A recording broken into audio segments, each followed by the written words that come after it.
চোর হয়ে দাঁড়াইছে বাংলাদেশ ব্যাংক। কেন ভাই? ভাই, আন্টির কথা কিন্তু যুক্তি আছে। মানুষ চোর বাটপারদের থেকে টাকা বাঁচানোর জন্য তারা ব্যাংকে টাকা রাখে, ট্যাক্স দিয়ে ব্যাংকে টাকা রাখে, যাতে চোর বাটপারদের থেকে টাকা রক্ষা করা যায়, চুরি না হয়, ডাকাতি না হয়। কিন্তু সেখানে যদি ব্যাংকেই টাকা চুরি হয়ে যায়, ডাকাতি হয়ে যায়, তাহলে মানুষের টাকা নিরাপদ কোথায়? যদি মানুষের টাকা নিরাপদই না থাকে, তাহলে তারা কি করবে? ঘরে টাকা রাখলে চোরে নিয়ে যাবে, এই জন্য ব্যাংকে রাখে। ব্যাংকে যদি চুরি হয়ে যায় তাহলে কি হবে? এখন ভাই আমার কথা হচ্ছে, এই টাকা যায় কোথায়? কোথায় এই টাকা?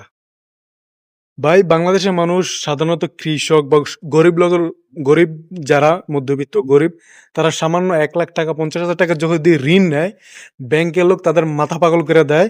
প্রত্যেক মাসের সময় আসার আগেই তারা তাগিদ দেয়, এই মাসের লোনটা দিতে হবে, এই মাসের লোনটা দিতে হবে। 1 মাসের লোন না দিলে তারা যা তা করে, অপমান করে। কিন্তু বাংলাদেশের বড় বড় নেতারা, বড় বড় ব্যবসায়িকরা ব্যাংক থেকে হাজার হাজার কোটি টাকা লোন নিয়ে রাখছে, সেই লোন দেয় না। এমনকি এই যে এবারে নির্বাচনে হাজার হাজার কোটি টাকা লোন নিয়ে ঋণ খেলাপ করে তারা এমপি পর্যন্ত হয়ে গেছে। এখন এই টাকা তো তাদের মাপ। আপনি বুঝেন নাই? যারা 1800-1500 কোটি টাকার ঋণ ছিল যাদের, তারা তো এখন এমপি। তাদের টাকা কি তারা দিবে? এখন তো ব্যাংকের টাকাটা তো তারাই নিল। এখন ব্যাংকের টাকা খালি হবে না তো কি হবে? জনগণ যেই টাকাগুলো ব্যাংকে রাখছে, সেই টাকাগুলো দিয়ে তো তাদের ঋণটা পূরণ করতেছে, গ্যাপটা পূরণ করতেছে। কাদের টাকা দিয়ে? এই জনগণ টাকাটা দিয়ে এখন গ্রুপ পূরণ করছে।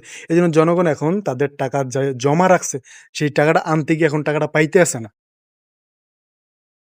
তাহলে আপনি একটা জিনিস চিন্তা করেন, আপনার টাকা আপনি কষ্ট করে রোজগার করে ব্যাংকে রাখছেন জমা, পুঁজি।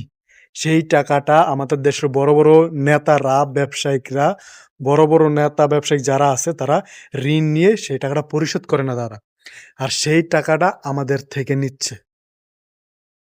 ভাই, সামান্য 50,000 টাকা ঋণ নিলে আমাদের মতো গরিবদের থেকে তারা পাই টু পাই হিসাব করে নিয়ে যায়। না ঠিক আছে, ঋণ আনছি, সেটা তারা নিবে, সুদ নিবে এবং টাকা আসলও নিবে। কিন্তু সেটা তো কোনো কথা না ভাই। এই যে যারা 1800-1500 কোটি টাকা ঋণ নিয়ে সেগুলো পরিশোধ করে না, সেগুলো কেন তারা নেয় না? তাদের কি তাদের থেকে এগুলো নেওয়ার ক্ষমতা নাই? তাহলে তাদেরকে তারা এই ঋণগুলো দেয় কেন? আমি বুঝি না ভাই। আমাদের মতো সাধারণ মানুষের কোনো দামই নেই বাংলাদেশে। সাধারণ মানুষ এত কষ্ট করে টাকা কামাই করে, রক্ত পানি করে টাকা কামাই, সেই টাকা ব্যাংকে রাখার পরে সেই টাকা তারা পায় না। সেই টাকা ব্যাংক থেকে পর্যন্ত চুরি হয়ে যায়। এই আমার হিসাবে কি জানেন ভাই?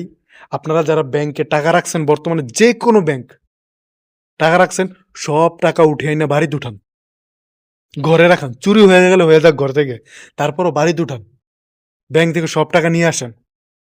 যারা ছোট ছোট লোন নিয়েছেন, তারা লোন দেওয়া বন্ধ করে দেন। যতদিন না পর্যন্ত এই বড় বড় নেতারা, যারা এত হাজার হাজার কোটি টাকা লোন নিয়ে রাখছে, তাদের টাকা পরিশোধ না করে, ততদিন পর্যন্ত আপনারা ব্যাংকে টাকা রাখবেন না। না আপনারা এই ছোট ছোট যারা লোন নিয়েছেন, কৃষি লোন, এই লোন, এই লোন, সেই লোন পরিশোধ করবেন না, বা ব্যাংকেও টাকা রাখবেন না। আপনাদের টাকা আপনারা উঠিয়ে ফেলুন।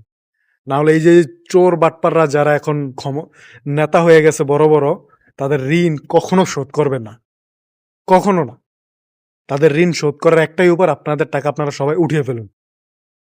যে যেখানে যাদের ব্যাংকে টাকা আছে, তারা এখনই উঠিয়ে ফেলুন। না হলে আপনাদের টাকা আপনারা পাবেন না। আজকে এই ব্যাংকে হয়েছে, কালকেও দেখবেন অন্য ব্যাংকে হয়ে গেছে, অন্য ব্যাংকে টাকা নাই। এটাই হবে। ধীরে ধীরে দেখুন কি হয়। কারণ তারা তো মাত্র গরমে আছে, হিটে আছে। তাদের এই 1800-1500 কোটি টাকা তাদের কাছে কিছু না, কিন্তু আমাদের মতো গরিবদের কাছে 20,000 টাকা অনেক কিছু, 10,000 টাকা অনেক কিছু।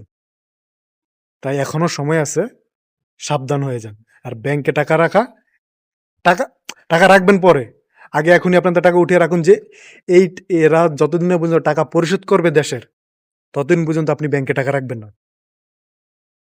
এটাই হবে এদের জন্য সবচেয়ে বড় সমাধান। সবচেয়ে বড় সমাধান এটাই হবে। এর বাইরে কোনো সমাধান নাই।